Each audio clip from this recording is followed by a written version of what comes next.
All right, we're live. It's the DFL Before DNF Podcast. It's sort of the rallying cry of the Borderlands community, or so I think, where we are more concerned with finishing than we are with, let's say even doing well. We want to do well, but sometimes at these longer distances, finishing really is the definition of doing well, regardless of what it looks like, of how sloppy it is. And so as this discussion goes on, as I make my way toward my 900 miler, I'm just seeking wisdom from anywhere I can find it, from anybody who will talk to me, from anyone who's done hard things in the space of running. I'm just having all the conversations I possibly can. And today is no different. I came across Tommy on Instagram. I probably eventually will look back on these podcasts and laugh at myself, but there's just so much running that happens on Instagram that I've learned so much stuff about running and learned of so many interesting people that, right now I may date myself and feel old as a 41-year-old, but the, social media, Instagram really does know what I'm going to like. And I wonder if I would like it regardless of Instagram served it up to me, but Instagram started serving me Tommy stuff. I don't know how long ago now, a few months ago. And even just in that time, just seeing him sort of blow up on in terms of how many followers that his account has got. But I enjoy the content, and it's not even because he has an accent that's different than mine, though it does help. I'm sorry, that's an American cliche that we love the British accent. But Tommy, welcome. I'm glad that you're here. Thank you so much for having me. You know what? I have been listening to your podcast for a few months. When you hit me up, it was surreal. Look at that. Right on. Well, thanks, man. I appreciate that. Where are you at right now? I'm in London, so I'm in northeast London, where I live here with my girlfriend. Okay. I live here, work here, train here. Okay. Is that where you're from? I'm not from London. So I moved to London about 6 or 7 years ago. Around about 7 years ago. Time flies. Okay. But I'm a military brat, so my parents kind of moved around a lot around the UK. Okay. I'm the fourth child, so I was born in Germany. And the baby? Are you the baby?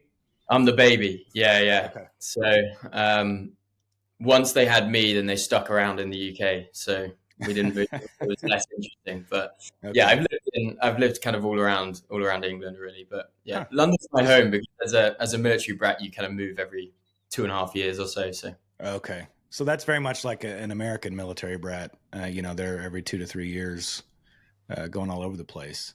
Is there any place in London? I mean, sorry, in the UK, outside of your last 7 years or so in London, if I understood that correctly, that you've spent more time? Like, was there a particular place where you had high school, or or was it always just 2.5 years?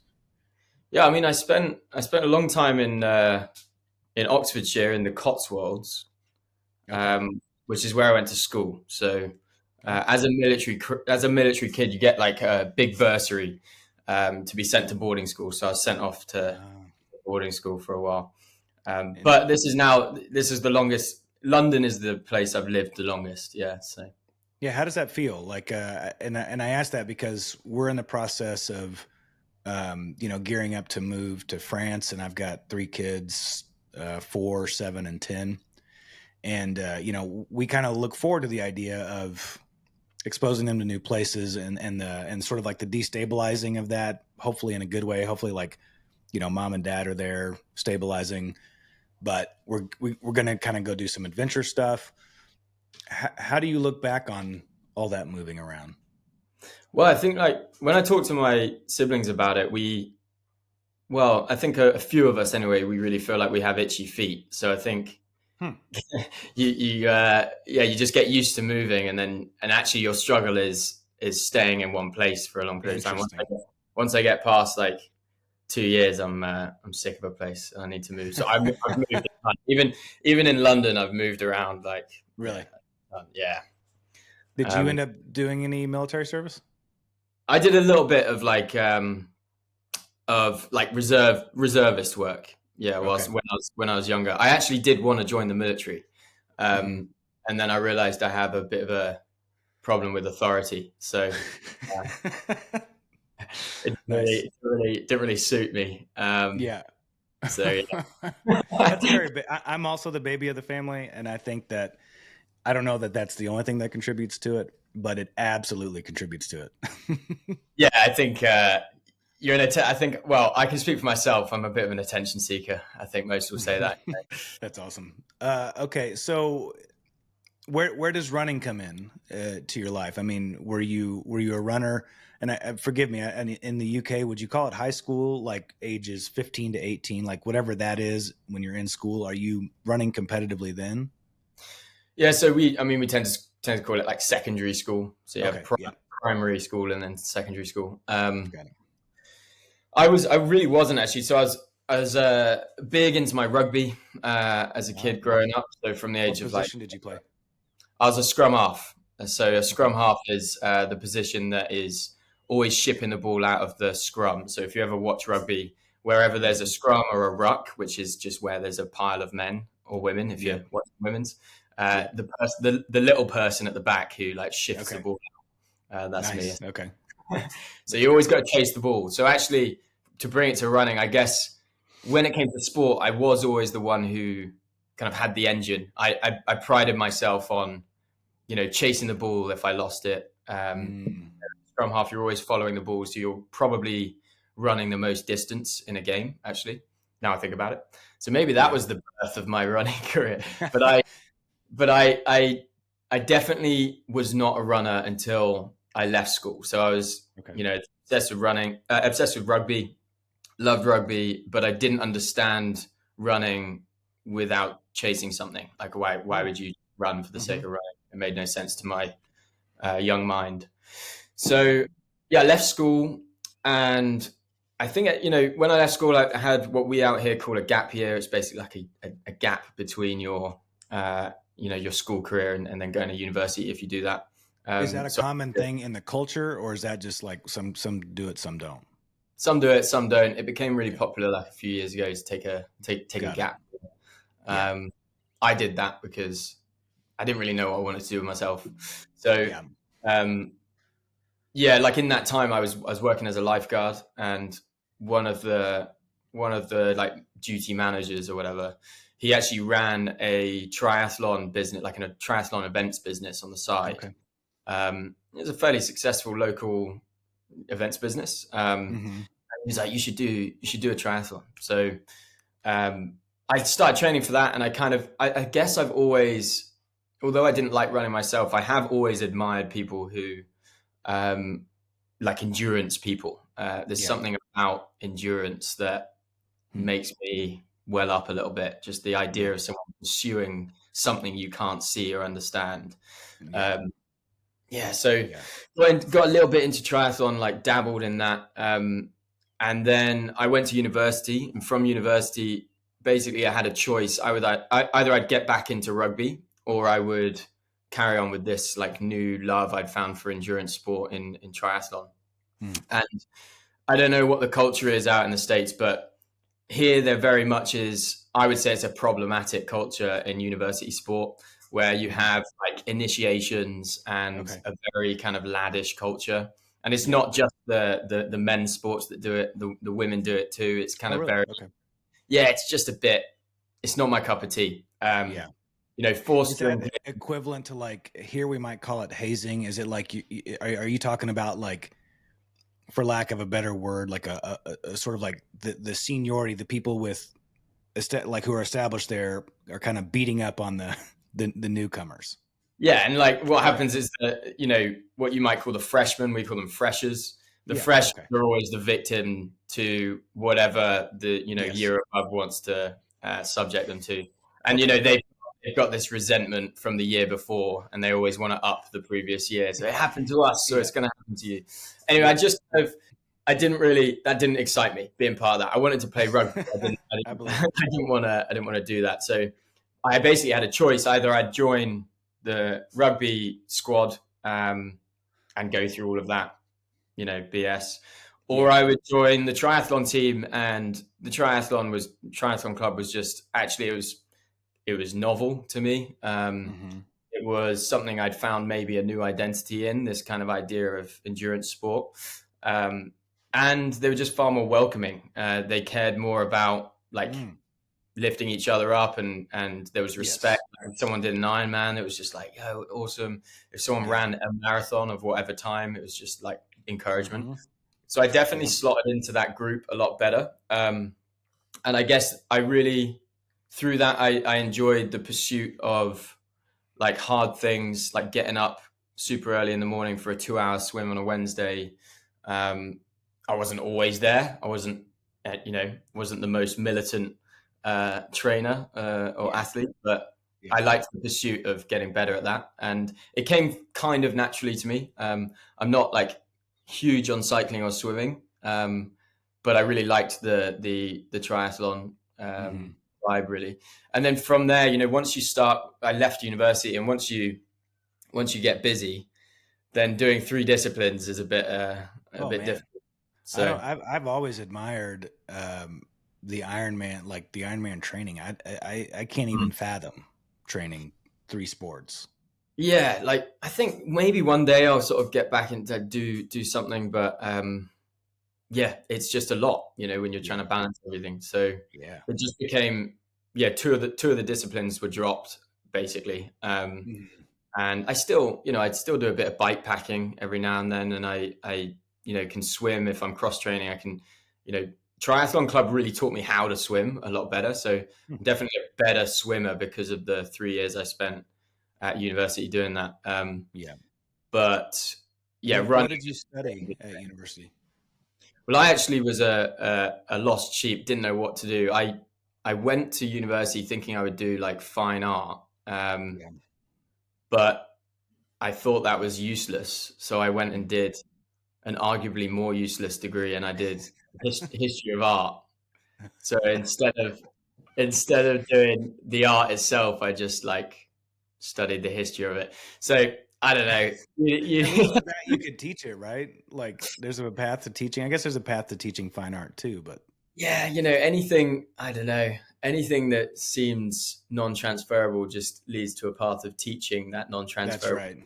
That's right. It's like a closed circuit of like people who get certain degrees become teachers, and they teach the people that are eventually going to be teaching the thing. And it's like, yeah, exactly.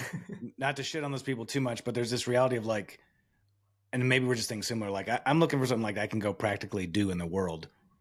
And the cycle of teaching, learning, which I'm a learner. I love to learn, but sometimes that just feels like not my place. Yeah, the idea of staying in school, an environment that I didn't generally like for the rest of my life as my workplace was not something that excited me. But I think like at the end of the day, to be honest with you, I've always been quite lost in that sense. Like I've never really known like what I've wanted to do. I've always had itchy feet, very interested in a lot of things, but I've never been like, this is the thing. Like I got of a real hobbyist. I love like loads of different stuff. And that rings true like over my career so far. I'm only really staying in jobs for like a year and a half, 2 years, and then I get bored and move on to another thing. But I've definitely used my 20s well in that sense, like just moving around. But I definitely didn't know what I was going to do. And, funnily enough, I sort of used joining the army as my crutch because I didn't know what I was going to do with my degree. And then when I realized I didn't really like that idea, I kind of left into the world was kind of my oyster, but I didn't see it like that. I just didn't know what I was going to do. So I just fell into different sales roles. But running has always been like an anchor for me in those lost times, I guess. A way to clear the head. All right. So are you in a sales job now? Yeah. So I work for a tech company in sales. It's not the lifelong dream, but yeah. But I get it. And I see your personality there, like well suited for sales, like just in terms of, being conversational and, able to engage. And I think that's also like why your Instagram is so interesting. And the way that you sort of break things down, and maybe even just to say like the way you break down what's on your mind. The stuff that I've particularly engaged with is just like you saying, talking about different things within the run, within the discipline of running, and it's kind of just what's on your mind, but you break it down like super digestible. And I imagine that that's also probably why you're good at sales. Well, I appreciate that. Like that's the aim. You know, I was never big on never big on social media or on Instagram, that sort of thing, but there's definitely power in it. Yeah. You know, and there's a lot of stuff out there. I mean, running influencers it's a saturated space. But what I saw about 2 years ago was that everyone's just talking about themselves. You know, everyone's just talking about how great they are and what they've done, which is cool. And there's a time and place for that. Like Absolutely. there's a place for inspiration and motivation. And you know, if you're doing impressive things, like talk about yourself. But what I really wanted was to provide something that I wish I had. So, you know, I was always someone who, you know, I found running when I left school. It was something that I never really knew how to train properly. I always ran into injuries. I was always, you know, in that gray zone, running too hard, running too fast. And just didn't really know how to manage it. I think I probably got away with things in my early 20s because I was spongy and young and could bounce back. But reality is that, you know, you can run into these injuries. And it wasn't until maybe 4 or 5 years ago that I really started learning as much as I possibly could about, well, I admitted that I was a runner for start. Okay. Yeah, I heard you say something in that vein. You said that you go to the gym so that you don't look like a runner. There's something along the lines of you want to be a runner, but you go to the gym so you don't look like a runner. Yeah, exactly. I don't. I mean, there's some vanity in that. There's some vanity in that. But I did, you know, in my rugby days, I learned how to kind of, with strength and conditioning, I learned how to get stronger. And then I've always enjoyed the gym. So I'm fortunate in that sense. Maybe I'm a rare kind amongst runners because I think it's definitely common for runners to, you know, think they don't need the gym. Yes. I enjoy the gym environment really for the most part. What's your case for runners in the gym? Like for me, you're right. It was a long time where it was, you know, that I never touched the gym. And then I kind of came to this conclusion, you know, anecdotally on my own and from paying attention to other people, that if all you do is run, you're never going to be strong enough to run. Yeah. Or like to do the 100-mile or to do like these long distances. So I had to get into the gym. But what's your connection? What's your case for the gym and runners? Well, you know, like over the last 2 years since I've been trying to post and help people with their running and try and offer value, you know, I've been fortunate enough to have a lot of people message me, ask questions in the comments. I try and respond to as many comments as I can, respond to almost every message, unless they're trying to sell me something. But a lot of the questions, you know, they're around an injury, they're around a problem they've got, whether it's shin splints or it's a hip issue or whatever. And, you know, almost 100% of the time, you know, if I ask like, what are you doing in the gym? It's nothing, right? So if you have an issue and you're not trying to strengthen your body to deal with the high impact that is running, that's probably your answer. Hate to tell you it, but your answer is you're not strong enough. And a lot of the time injuries happen because you're weak in whatever area that injury is in. You know, I know this from personal experience. I run into an injury and for me, it's like, that's an indication of where I'm weak or where I was weak and I didn't realize. So it's like a lesson learned.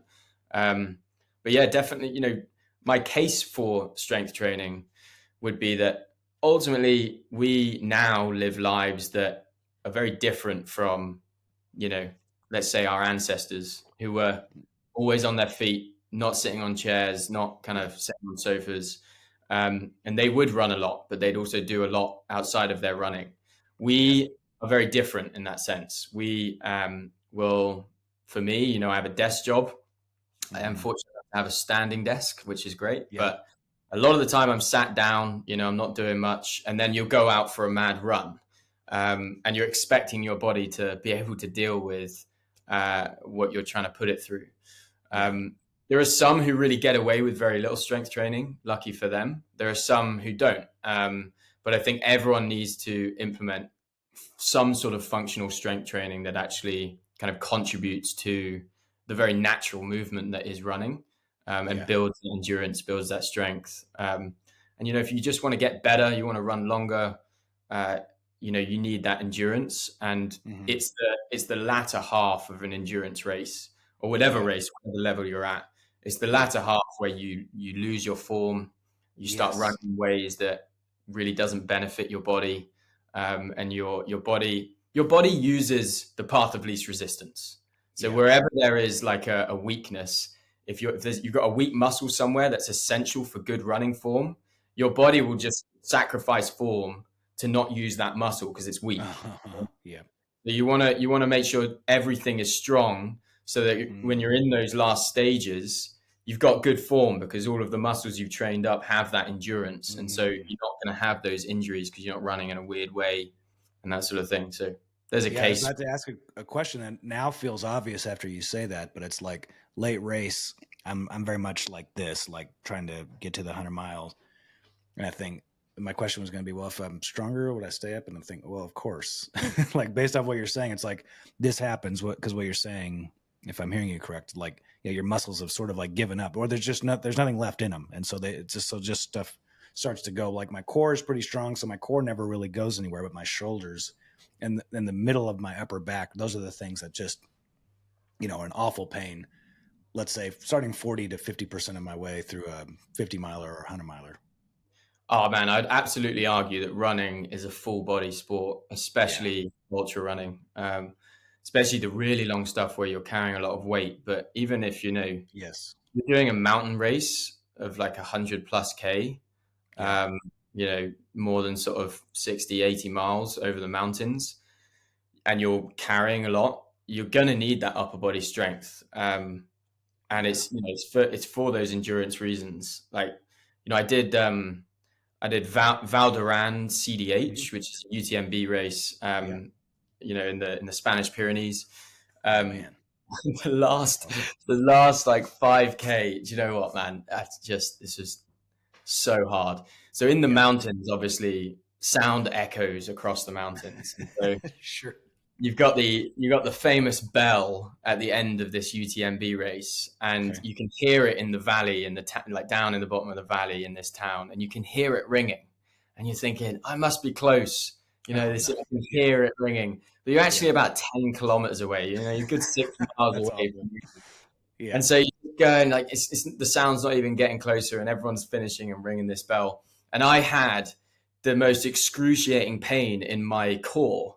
I just wouldn't expect that I had this core pain, but it just completely debilitated me. I couldn't run because it was all downhill, but I just couldn't do it. I couldn't run. I was running like 10 steps, and I was like, I can't. Like my core is so weak. And so from that race, I made it to the end. But from that race, I was like, you know what, core, that's my focus. I need to strengthen my core, because a lot of runners, they neglect that.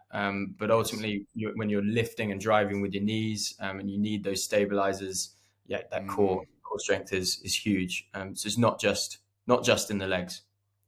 So you come back from that race, and you're going for strengthening your core. Just practically, how did you do it? Like, what were you doing? What was the stuff that gave you the most bang for your buck, so to speak?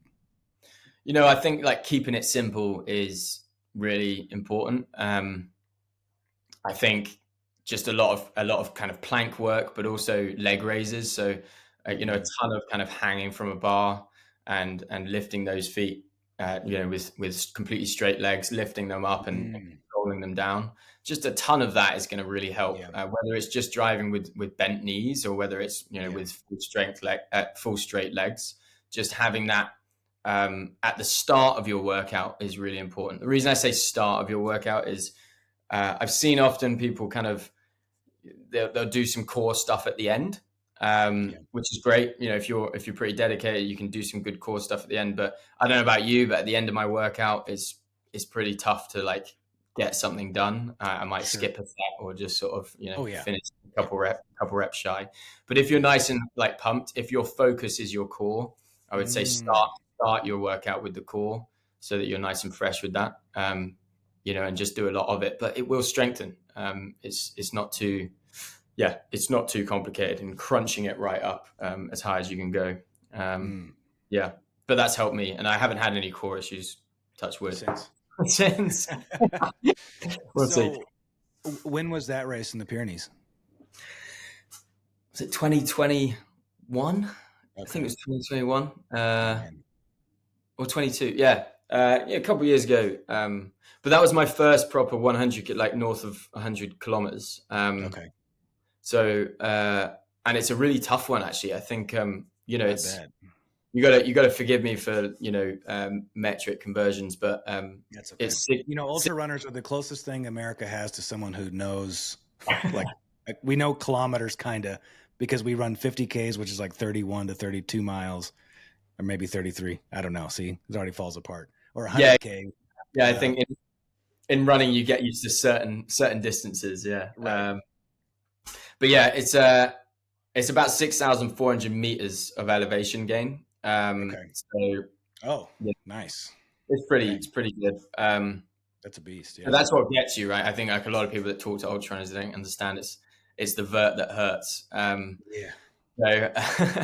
So yeah, that was tough. And I remember coming into that I actually felt pretty strong throughout that race. For the most part, I felt like I'd kind of paced it quite well. And, never doubted necessarily that I would finish, but just didn't know how hard it could get. And that was my entrance to like kind of really longer stuff, longer than a marathon, if that makes sense. So this is an interesting thing I'm always curious about. So I live in Salt Lake City, and 10-minute drive from my front door, I'm on a world-class mountain to run. Yeah. If you were in London training for that race, how are you preparing? How does a flatlander or someone just maybe with some rolling hills prepare for a 6,500 meter gain race? By getting used to really boring training. Well, there's two parts to this. I mean, or maybe three parts. The first part is that you might not actually sufficiently train properly. Right. At the end of the day, you're not going to have access to like proper mountainous terrain. And so there's an element of just accepting that there's grit required to get through these ultra races. And if you're into that, then, if you're a masochist like us, then fine. The second part is there's a lot you can do within the gym, inclining treadmills, and sitting, just going up for a long, long time. Billy and Journey does that in the winter. So if he's doing it, then that's fine. And then the step master, you got to make friends with the step master, the stepper. I really do think that's a great piece of kit. So I'm starting to really get back. I've been out. We can maybe talk about injury, but I've been out for a while now. So just getting back to it and spending a lot of time on the step master. But then it's just the third thing is just prioritizing trips to the hills. So making sure, here in the UK, we obviously have Scotland. So if you can get up to Scotland, great. Get up to Wales, amazing mountains in Wales. Yes. And then in England, you've got, the Lake District, the Peak District. So it's accessible. And actually, when you think about, what's drivable, what we consider a long journey, you consider a short journey. So actually, it's not as bad as you might think. You can get some serious hills within, 4 hours. Okay. Yeah, that's not bad. I mean, there's just this reality that like if you're an aspiring mountain runner or trail runner, ultra trail runner, that you've got to just get to the mountain. You got to get there to train. Like you can't just go from Flatland to 6,500 meters and think that you're going to thrive. You have to simulate that race environment as much as possible. But part of what I'm like, I guess, is that what attracts me to ultra running is the grit of it all. It's discovering what is on the other side of that really tough kind of situation. For me, there's no doubt in my mind that I'm going to complete the race I sign up for. It might be intimidating. It's not because I have an ego that says I am going to complete this. It's just that's absolutely my desire. That's absolutely the goal, is to complete it. The training is just making it a little bit easier for myself. That's how I can sort of see it. Oh, That's interesting. So if you weren't training, you're still in your mind going to finish. It may just be like super ugly.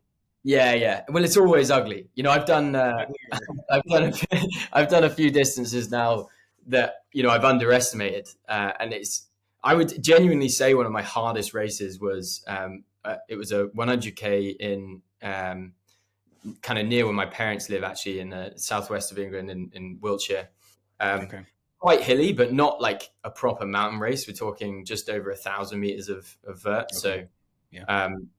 There's hills, but it's a runnable 100k. So, sort of 80% of it, I'm running. And that was like the most painful. I was cramping up. I just didn't manage my fuel properly. I went out the gates way too quick. And I was arrogant about it. It was supposed to be a B race for UTMB, which, it was just, and it was the hardest thing. It was like probably the first race where I was genuinely like on the cusp of crying about 3/4 of the way through. I was not in the right place that day, and that wasn't even the hardest ultra on paper that I've done. So,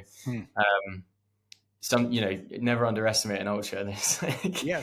So then here's the questions. This is where it gets selfish, and that is like hearing you talk about. Yeah, there's no question I'm going to finish it. My training just helps me do that. Is that just who you are? Or is there something that you're able to tap into to get to that? Does that make sense? Like I talked to some of my friends who are former military or grew up on farms, and it's just like, you don't start something that you're not going to finish like this. So you just finish, and here's some ways to do it. But like what I see is like some people, as I talk to more and more people, some people it's just born into them. Like I just finish. It's what I do. I'm going to finish if I start it. Yeah. Other people are like, tapping into something. So I'm curious for you, like, are you tapping into something, or is it just like your starting position is I'm going to finish? Yeah. Super interesting question. I mean, a lot of like if you go on my like Instagram and TikTok and stuff, like actually a lot of the time I'm trying to tell people that it's not that deep. We're just running. Like it's not like it doesn't have to be Goggins level serious. Like you can right. you can enjoy the process. It's better to enjoy the process. If signing up for races is ruining the process for you, then don't sign up for those races. Like it's actually what's more important to me is that you show up every day as a runner. Because for me, what's beneficial, and why I run is because it makes me better today. I turn up to work a better person today. I operate better today. I have an opportunity to clear my head. I'm remaining healthy. Running to me is more than just completing races. And so leaning back and not taking it seriously is actually a super important aspect to things. And on race day, when you're going to these ultras, like a good friend of mine, and I can talk about stories where he's DNF for certain reasons, but a good friend of mine talks about it being, just another day out. It's just another day out, enjoying the process. Like he'll wear stupid clothes, like he'll wear like really not very conventionally sporty clothes just to try and take it less seriously and that sort of thing. Yeah. And I love that. I really appreciate that. But you've got to have the ability, in my opinion, you've got to have the ability to marry two different personalities. You've got to find that dog. You've got to realize, when it's important to get serious. And sometimes it is important to get serious, because, that's what it's about. It's about finding your real self in those hard times, and getting past that wall. And instead of hitting the wall and just seeing a wall, you're looking for the door and realizing that once you find that door and you open that door, it's fucking Narnia on the other side. And you don't realize that there's a whole other like unlock to your ability. And when you're in the pain cave, when you're in that moment, you still haven't found that unlock. So you need to just remain in it and appreciate that at some point it will unlock. That's a really good, that's really good words for something that I struggle to find words for sometimes. But basically I say that like the actual accomplishment of the race is among the least important things that we're doing as ultra runners when we're out racing, unless we're professional. It's everything that you just said. It's like we're looking for Narnia, you know? Yeah. Like, and Narnia is something different probably to everybody, but it's that like, the reason I'm going back again to the 100 milers because I'm trying to find that Narnia experience again of like, I can do it. I could, you know, I have to really think about what it is for me, but that's it. But broadly speaking, and maybe this is just intuition, like I connect with that statement, like you push through it and you're in Narnia. That's the goal. Yeah. You know, like, I think of maybe this analogy, but you know, the Truman Show. Oh yeah. Saw it in theaters. So, yeah. So for anyone who's not watched it, you're too late. I'm going to do a spoiler. When he finds, you know, when he sort of is approaching the wall and he crashes into the edge of you know the Truman Show set, and then he walks along and finds that door. And I think the beautiful thing about that film is you don't get to see him on the other side of the door. You know, he walks and that's his own thing. You know, he finds that kind of access. And everyone, that's how I sort of see it, is that, you know, you're actually very limited until you find that door. You know, you don't really know what your potential is. And so your pursuit of finding that door and sort of opening it and opening up your mind to actually the reality of what you're capable of. That's what I'm seeing, you know, and that's why I found ultra running through a 50K in Scotland, and then it moved to, you know, a 50 miler and 80K. And then we've moved on to the 100Ks. You know, Trans Gran Canaria last year was the toughest, amazing race, cool. Grueling race, tough terrain. You know, that's where but I'm always trying to take it further because I want that unlock again.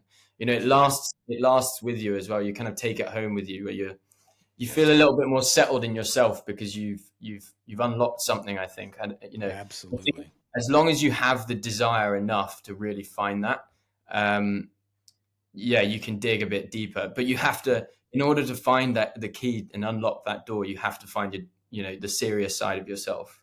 I don't think anyone who's taking it lightly, you know, the whole day really is able to like access that unlock, if that makes sense. Yeah. I've seen people anytime I see people at the starting line, let's say even of a road marathon, you know, where they're dressed funny, or an ultra, like there's a iconic ultra here. I'm probably gonna get some details wrong. I think it comes around Halloween, and so everyone dresses up for it, or a lot of people will. I think it's the Javelina 100 down in Arizona. I always think like, how are you going to be, how are you dressed like a unicorn? And like, what do you do with yourself when you're in the stuff, when you really have to, using your words now, take yourself seriously? And they do just fine. But from my perspective, it's like, I can't take myself seriously. It's just a funny juxtaposition that this world of endurance also has, you know, I know people like that. I love it. I mean, you know, one of the big draws to, well, trail running, but ultra running especially, it is, I mean, everyone says it all the time, but it is the community, is how supportive everyone is. Yes. And I actually don't think you'll get very far if you're just serious the whole time. You have to take it lightly. You have to enjoy the process. You have to have a bit of banter, you know, throughout the way, but you also have to be able to use your serious self. And I think, you know, running is the great analogy of life, obviously. You have to be able to get serious when it matters, and like find it in you to, you know, have that integrity and follow through on the promise you made yourself. And if you're serious enough about that, if you're serious enough about following through and no matter what, actually getting past that kind of pain cave, that the part that many people quit at, if you're serious enough, then the pain of like DNFing and leaving is way more painful than actually going through, you know, just a bit of physical pain and you know, the hallucinations or whatever that leads to the end.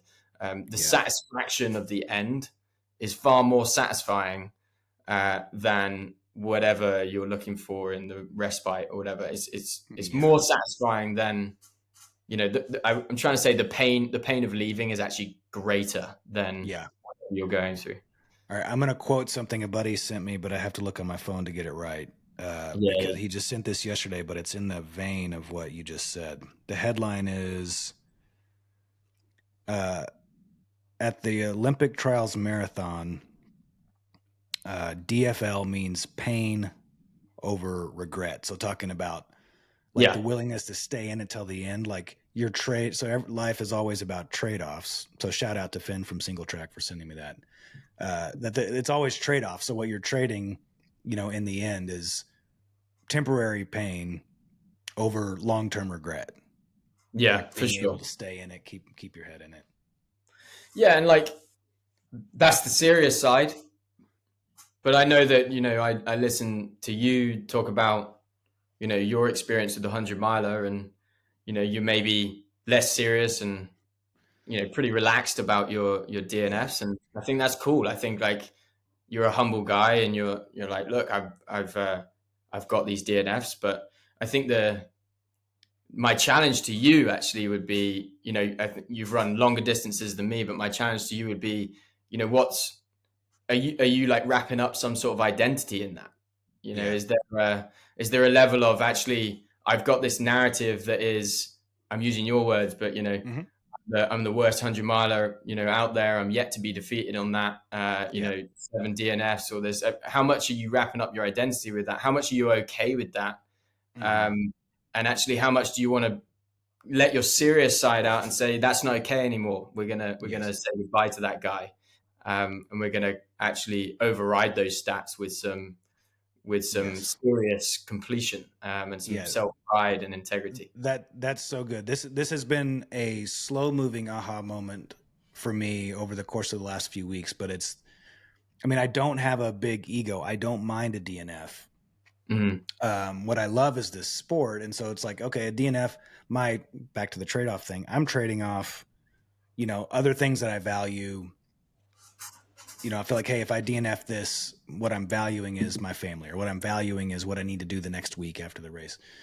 But the takeaway is that I don't have I need to put some ego into this. Like if I'm going to be serious about this, if I'm going to spend the money, if I'm going to train the way that I am right now in a volume block, like I got to put some ego into this thing. Like it needs to matter if I don't. I've brought this up a few times, but this dude, Ryan Cotton, who's not in Oregon, he's actually in Washington. I got it wrong previously. I was like, I was asking him how he does it, just text exchange. And he's like, I talk a lot of shit. Like I make it to where if I don't finish, it's embarrassing. And I think, and a few other people have said that. And like what you're saying, it's like, hey, throw your ego into this thing, like make it matter, or what's the point? And as far as identity goes, as being in this, it's like, there's part of the reason that from a business standpoint, I've kind of draped Borderlands in this idea is because so often the people who DNF, it's been perceived as a failure, and it is a failure to get to the finish line, but it's not a failure of all the bigger life stuff going on. And so part of it is like rallying all my people to be like, hey, okay, we've DNF'd, it's fine. We still belong in the sport, and let's still go for our big goals. But all that to say, I think you're spot on with your observation that's what's missing with me is throwing some, making it matter, throwing some ego into it, making it to where I want to, become a mediocre 100 miler instead of the worst 100 miler. Yeah, I think some of the like smartest people I know have been able to somehow justify holding two, contrary viewpoints at the same time. And for me, in some ways, like with running, I am like that, or try and be like that with taking it seriously when it matters, and also not taking it so seriously so I ruin it for myself. And it's just not really that deep. You're not that important. It's not that important.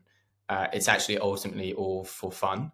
You have to be able to somehow, and I don't, there's no way of, I guess, describing how this is possible. It has to be like a journey of self-discovery, but you have to figure out when you find it in you to get serious, and why, and also why you're getting serious about it. Yes. Like, for me, when I think about like getting serious, once training gets up to like serious levels, like where I'm trying to get a lot of volume in, you're you're getting up before 5 a.m. to get out, before work. And, especially in the UK, if I would tell you about training for Trans Gran Canaria.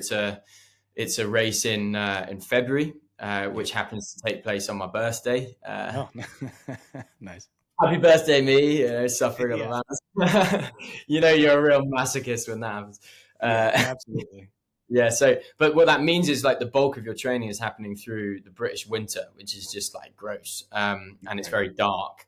And so you need to find it in yourself. You need to find good reasons in yourself to be getting up at a stupid hour in the morning, to be training in a pretty unenjoyable environment, London.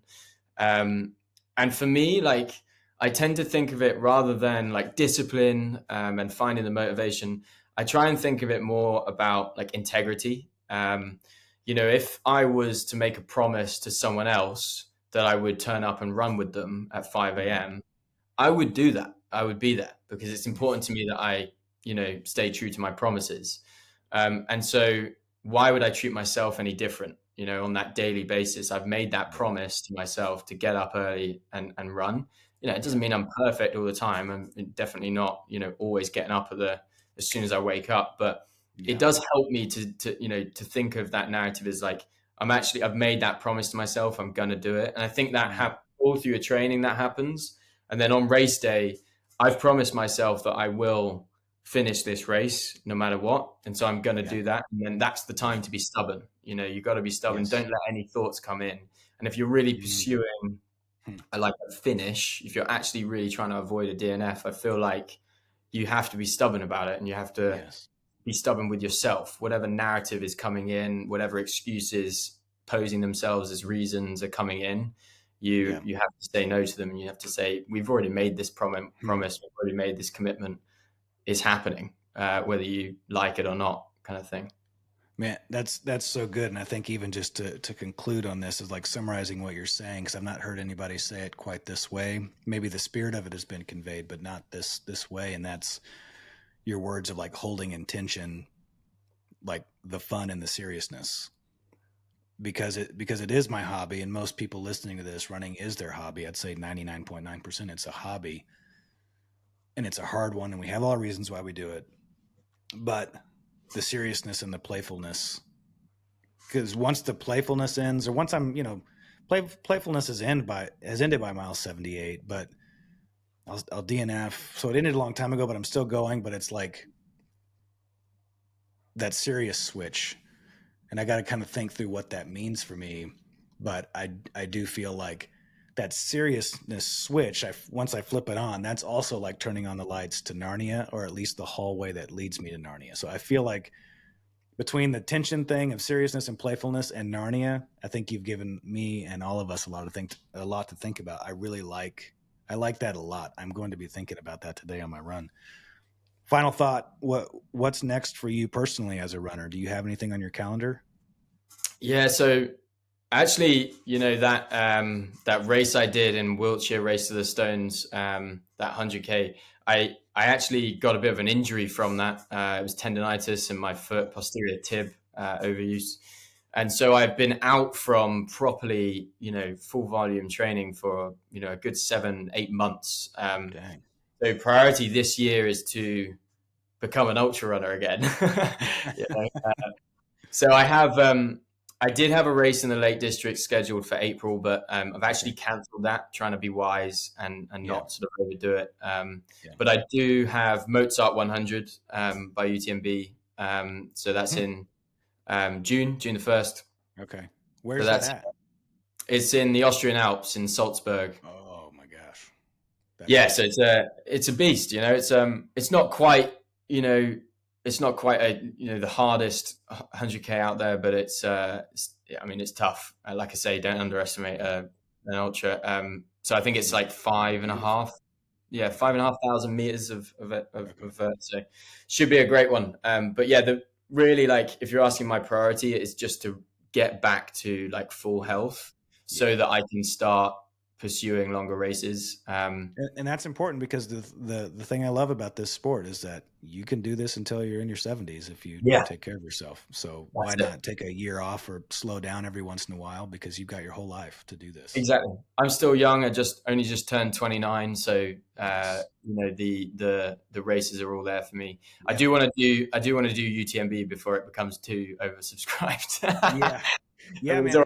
I went last year just to observe because I'm a fan of the sport and I wanted to see an American male finally get it, and it was everything I could have hoped for to see Jim and Zach come across. Only thing I wished is that in the sport, everyone's so nice to each other.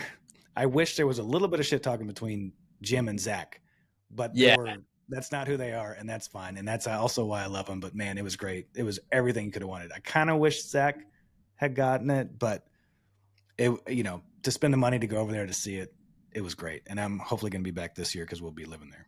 Yeah, I mean, Zach is he's the perfect example of someone who's way too nice, super nice, the nicest guy. Probably, doesn't really seem like he takes it seriously, but I mean, he finds that dog there. He finds that grit. I'm always surprised by Zach's performance at a race because it's I follow him, I keep up with him. I'm like, are you training? Are you even a runner? And then he shows up at a race and he wins it. I'm like, you're not even on my radar as someone who's in the sport. So I think that you're done. And then you show up and you almost win UTMB. That's he's great. He knows how to get serious for sure. Yeah. All right, Tommy. Well, this is awesome. I'm super grateful. I look forward to talking to you again. Sweet, man. Yeah. Thanks for having me on. It's been great. Right on. See you next time. Nice one. Cheers.